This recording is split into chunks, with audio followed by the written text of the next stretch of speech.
How you doing, Kenny Hoderabino, Devil's Digest? I know that even though you might have back-to-back losses, the feelings that you had today are not the same as you had compared after the USC loss. How would you compare just the film session that took place, the vibe around the team this time compared to how it was right after the USC loss?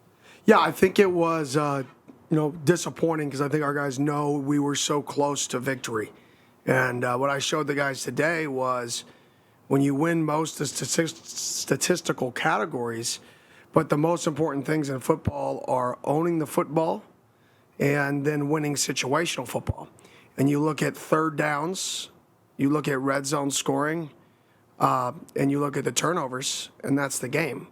The other 85-90% of the game, we won, but we didn't win the areas that mattered. And that's really what I told them was winning football looks a certain way. And in those moments, in the third downs and the fourth downs and the low red, is when we made our biggest mistakes, and they played their best. So that's what we got to do if we want to win football games. Chris Cartman, son of a source. Kenny, you've compared this to your first year at Florida State, and I was just wondering if you could outline a lot of the similarities as you see them, how that can help you moving forward, and what you communicate about that to the team. Yeah, a lot of similarities just in terms of that was actually the COVID year, so a lot of guys were out as well, and we've been battling some injuries up front and some injuries now on defense, quarterback, and kind of all over, running back, all over a little bit. So being able to adapt and change, maybe not do exactly what you did in the spring or the fall, but being able to try to change and adapt. I mean, I'm a run game guy. That's what I've always done, and I think we ran the ball 4 times in the second half, but that was to the strength of our football team versus that team in that game, which is different. And it may be uncomfortable for staffs to do, but it's something you need to do. So I would say that. I would say the ability to face tough losses and have to respond and understand that this is a process and you have to learn how to win again. And I think that goes back to the last question is we have to learn how to win. And what is learning how to win? Winning is the key aspect of winning is responding. Our guys are responding. From earlier in the year to now, there's a drastic different look in kids' eyes, in the team's eyes. Defense on 4th and 1 on the 1 yard line, the response. But now it is in the big critical moments, right? Those big situations, we have to start taking pride in winning those situational football. And that was something that we didn't do early on at Florida State, that then we slowly continued to fight, continued to work, continued to fight through these tough Saturdays and tough Sundays, go back to work, and then get better at the things that matter in football. That's the effort, that's the detail, and that in-game, the situations that decide winning and losing. So that would be the comparisons. Michelle Gardner, Arizona Republic. Can you update us, Kenny, on Trayvion Brown's situation, and particularly how thin you are at linebacker with Shaver having quit last week, and where you go from now at that position? Yeah, he'll be out. Length of time unknown right now, but he'll definitely be out, this week, and then we'll reassess after the bye. That position's definitely, we've lost some guys there. So other guys are going to have to step up. James came in. I mean, we had some guys come in and do a nice job in that role. So got to have some guys step up. This is a prolific offense we faced this week. They challenge you on the edge and in space, so we got to be ready to play a game in space. And linebackers are a big key to that because they try to isolate your linebackers in coverage and man, and weak side safeties in man coverage with some FIB formations. As a follow-up, can you talk about Caleb McCullough and how well he played with the time he got, maybe his best game? Caleb was awesome. Caleb came in, and Caleb's been an incredible teammate, an incredible teamer for us, playing spot minutes at linebacker. So for him to be able to come in and play to the level he played was a huge positive for us. And we're going to lean on him and need him in these this next week and the next few weeks and throughout the year. Blake, and then over here in the white. Hey, Coach. Blake Neiman, Cronkite Sports. Over these past 2 weeks, you fell into an early hole early into the game. What is it going to take to set that initial tone of getting on the scoreboard first, to kind of build up that momentum for your team? Yeah, we just got to, have a good opening drive. I mean, we started pretty opening drive this week. Obviously, when we started the drive, it ended in an unfortunate way that I would not count on. I mean, we get a penalty after the first third down conversion, gets us to a 1st and 15, and then we couldn't get back out of that funk. And going into the game, like I told the guys, you can't play really sound defenses behind the chains. Right, there'll be some defenses that you can play at 2nd and 18 and respond to 2nd and 20s verse because they're aggressive. You can't do that to really sound defenses who are built upon making you take 6 yards a pop and built upon you making your own mistakes. So that was disappointing because we haven't been a penalty-driven team this year. But those penalties showed up in the first drive, and they showed up in the most critical moments of the game. Hey, Coach. Stephen Guglielcello, AZ Sports. You have a lot of ranked teams coming up on your schedule. How do you get your team to focus on the team and not the number in front of them? Yeah, I mean, that we're always going to be about us. It's never about an opponent. It's never about anything else. We have to educate ourselves on the strengths and weaknesses of our opponents, what they do well, what they don't do well, the style of play, like coach them. But other than that, we're focused on us. I mean, I've watched us and offensively and what players do what well and how do we put our players in the best position to be successful. And that's what the best offenses do. That's what the best defenses do. It's not scheme driven directly at your opponent. Every coordinator is going to be able to hopefully produce the most sound scheme versus your opponents. The most important thing is the effort, the detail, and making sure that you're putting your players in a position for them to be successful over the whiteboard being successful. And if you can combine both, that's great. But not every week does a defense allow you to combine both. And that's what defenses' jobs are, not let you do both. Hey, Coach, Jordan Ham, Sports 360 AZ. Can you give us an update on Jordan Clark and his timeline for return? Honestly, that one's up in the air. I really don't know. I don't know. Jordan's a competitor. So if you ask him, he's always fine because that's his mindset. He's tough. He's physical. He's what you want. So it's questionable. That's the easiest way to say it. Yeah, Kenny, how does it feel when you're trying to put together a game plan or within games when you're probably last in the Pac-12 in explosives, the ability to hit on big plays is very, very limited, and especially against sound defenses like Cal was? Yeah, I mean, you have to be super efficient, and that's something that, I've looked at specifically. I mean, our longest rush, I believe, is 17 yards on the season.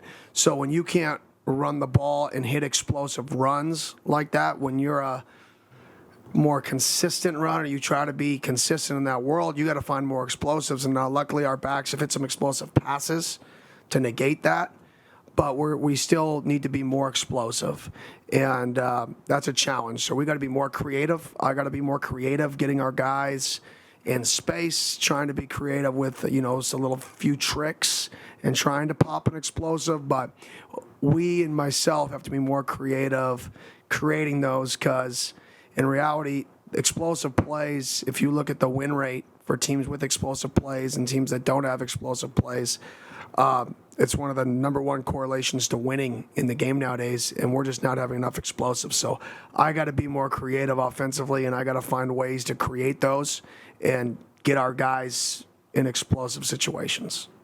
Jordan again, right there. Kind of on that topic, after USC, you said you felt like you got a little too emotional in your play calling. How would you assess how you were able to, focus on that against Cal?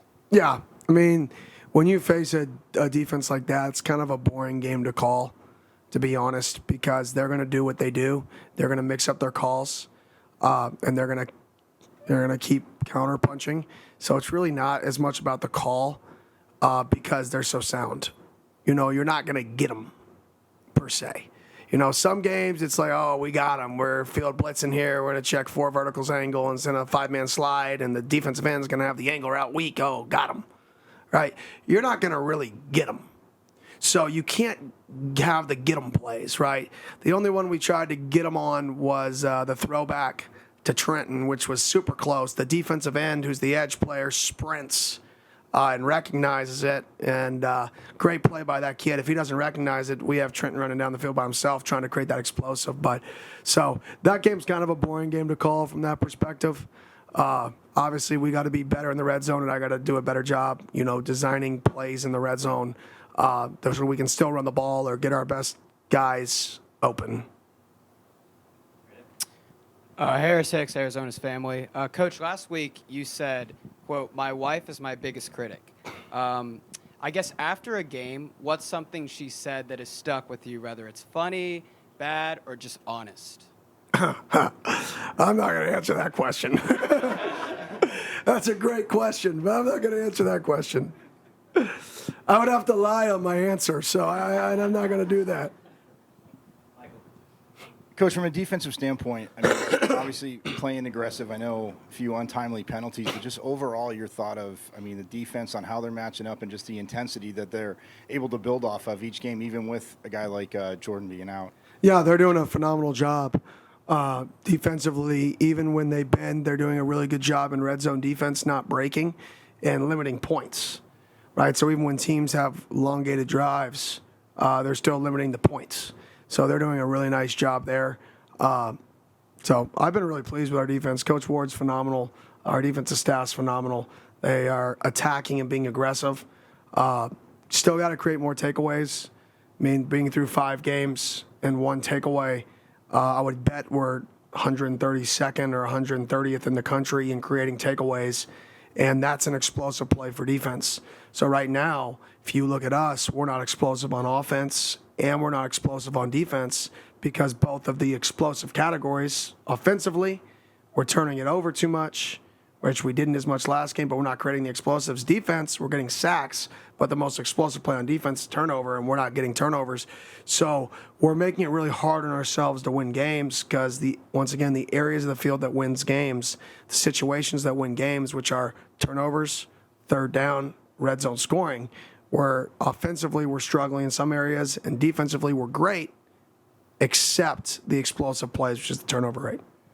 To piggyback off that real quick, though, with the way the defensive plays, and going for it on 4th down, obviously I know down distance where you are in the field, but with how they've played, with the energy they have, does it, I hate to use the word easy, but does it make it easier to make those 4th down calls, even if you're maybe a little further back than you normally would want to be on the field to go for it? No, our third drive of the game, we go for it on 4th and 2 and get it, and then score 7 points. So there's a 7-point net. Feel like we have a good call. We're on the 38. You're not going to kick a 57-yard field goal, so you have to go for that 4th and 1. And then you're on the minus 38 on a 4th and 1.5, right, which you should convert over 75% time. We converted the last one of the other 4th and 1s.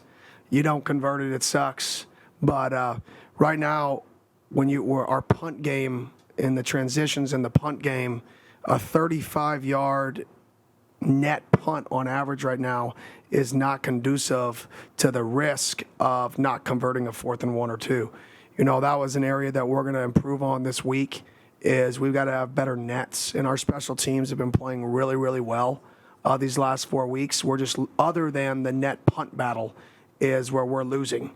And we got to fix that. And if we fix that, then yes, the aggressiveness can tamper a little bit because now I know when we get a stop defensively, we're not minus 20 yards. Right now, a punt battle is minus 15 to 20. So you may as well go for the 4th and 1.5. Chris, Ode, and then Blake. Just circling back to the 2020 season, I think you used 4 quarterbacks, maybe even started 4 quarterbacks. It was very early in Jordan Travis's development. We've seen what he's become in recent years. Rashada, he's not playing now, but you're trying to push as much development into him as possible. So can you compare those situations to the quarterback? Yeah, that's actually a really good comparison because Jordan actually got hurt early in the year. It may have been week 3.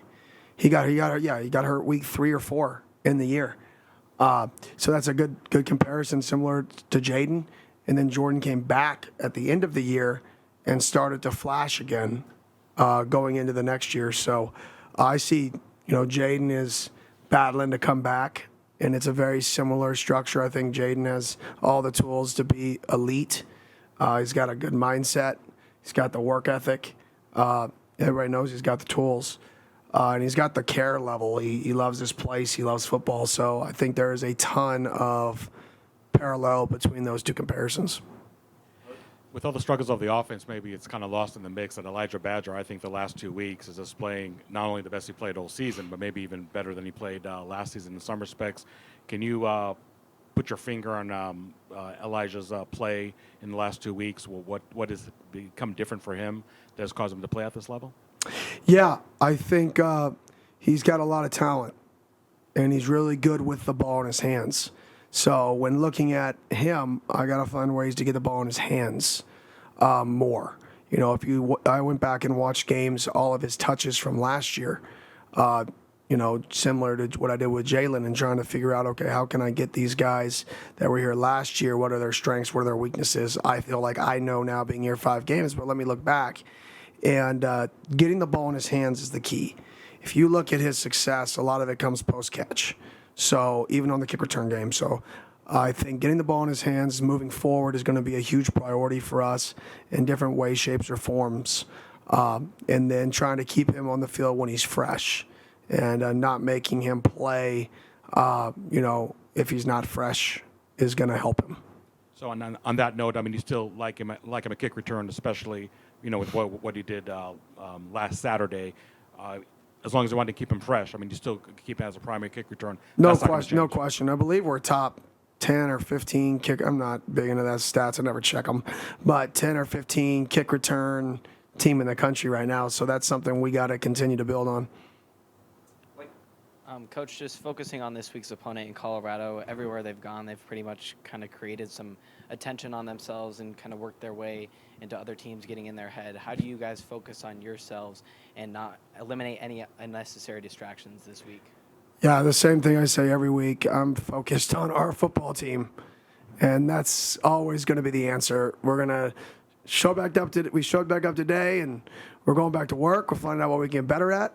And we're going to go get better. And we're going to keep getting better and keep getting better. And this week, hopefully, we're better at situational football.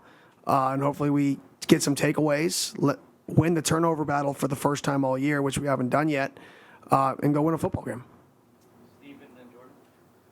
Coach, can you talk about Jalen's progression and how about him climbing the tight end reception list? Yeah, I mean, Jalen's an unbelievable pass catcher. When the ball's in the air, he does a phenomenal job. Great body control. Once again, he's great after the catch, one of the best in the country, especially big bodies after the catch. So finding ways to get him in more positions where he's in space and detached and moving around to try to be that big body pass catcher, collision catch guy, I think is a strength. So I've been pleased with his ability to catch the football and make plays with the ball in his hands, and we're going to try to capitalize on that moving forward. Jordan, then Michelle. Hey, Coach. You went through a massive roster reconstruction this offseason, as did Colorado. You also coached against Colorado last year. When you're looking at the tape now, what's the biggest differences you're seeing that are jumping out under Coach Prime? Yeah, they're more talented for sure. Their defensive line is good. Their skill positions are fast. They play really, really hard. They're fundamentally sound, but I think just watching them play, the biggest difference, aside from the talent, is the effort in which they play. This team plays extremely hard. This team runs to the football on defense. This team sprints up to the football on offense with tempo. These wideouts sprint to block. So I think the effort that this team plays with, combined with the talent that they've brought in, are obviously the schemes are drastically different. But those schemes are a dime a dozen. It's the culture that's being created there is one that is, we're going to play competitive. We're going to finish every play, and we're going to play with a passion, and you can see it on the tape. Last 2 questions, Michelle and Chris. Yeah, Coach, you talked about when you played USC, you talked about Caleb Williams, and you can't really contain him or whatever. Now you've got Chidur Sanders on the other side, and what is your kind of take on what you can do to minimize his damage and what he can do? Yeah, so I actually recruited him out of high school when I was at Auburn. So I got to, meet with him on the whiteboard, and he was phenomenal, super smart as a 16, 17-year-old. I mean, he's just getting up there having fluent conversations. So I was super impressed. He went out on the field in an unbelievable throwing session out in the indoor when we were in a camp session. So it was unbelievable. So seeing him put it together here in college, it doesn't shock me. He's older version of what that 17-year-old was, which is cerebral, smart, has great poise about himself. So I think that's one of his greatest skills. When you watch him back there, similar to Caleb, is he's always poised. He's very hard to get uncomfortable. He's always comfortable, and even if you hit him, he gets up, and the next play's the next play. He doesn't get rattled very easily, I would say. He's just very poised, very confident. Can make every throw, extends plays. So, I mean, he's a really, really, really, really, really good football player. Toughness and physicality can kind of overcome some other things offensively, and you've pointed to examples of other teams that do that. Scadaboo, somebody who personifies that, but just in the collective, where is this offense at in that regard? Yeah, I mean, that's something we got to get better at. I mean, we got to be more physical. We have to give more effort. I think right now as a football team, our defense gives more effort than our offense, in my opinion. Just watching it, maybe that's me being, my mind is an offensive guy, so I'm always going to grade that probably a little harder. But I'm always looking at ways we can improve and what plays did our effort cost us. And I think there were a few plays in the game that, could have been an 8-point difference on 2 drives in the low red zone where effort wasn't there. And if the effort is there, it's an 8 points difference. And that's on me. I mean, I told the guys today, everything in this program is a reflection of me. So if somebody shows up late to a meeting, it's not your fault. It's my fault. Why are you showing up late to a meeting? Like, what is the standard that's being set in your position room? What's the standard that's being set as a program that makes you think it's okay to do that? And then I have to reassess, how do we end that? So that's everything in the program. If it's effort-based, well, then what are we doing to make kids give more effort or chase the ball? Well, this week, all of our coaches that, got a little juice to them on offense are going to sprint 10 yards after every single play with the guys after they catch it, because we need to burst after the catch. So that's what we're going to try to do to change that a little bit. But that's my job, is to try to see these problems and try to fix them.